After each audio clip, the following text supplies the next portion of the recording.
মুর্শিদাবাদের ভারুয়া হুমায়ুন কবির, ওর থেকে বড় ভারুয়া আমি এই পর্যন্ত দেখিনি রাজনীতিকের দুনিয়াতে। ওই 2026-এর ইলেকশন জিতবে লেগে এখন রাজনীতি করছে বাবরি মসজিদ নিয়ে, যে আমাকে 2026-এ 90 থেকে 100টা সিট দিয়ে দে, জিতিয়ে দে মুর্শিদাবাদের পাবলিক আমজানতা, আমি বাবরি মসজিদ বানিয়ে দেবো। তো কথা হলো যে যে 500 কোটি টাকা, 500 या 600 কোটি টাকা দানের মাধ্যমে এসছে, ওই টাকাটা কি আর পাছে ঢুকবে? ভারুয়া হুমায়ুন কবির রাজনীতি করছি আম পাবলিকের সাথে।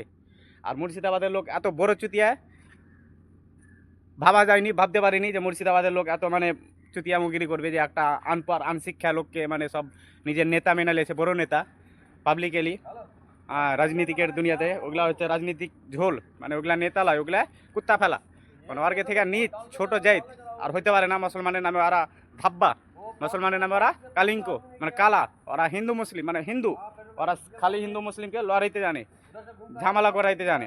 বাকি মুসলমানের ওর ভিতরে কোনো গুণ নেই। না ওকে নমাজের জ্ঞান আছে, না ওকে দোয়া দরুদের জ্ঞান আছে, না ওকে ইসলামের জ্ঞান আছে।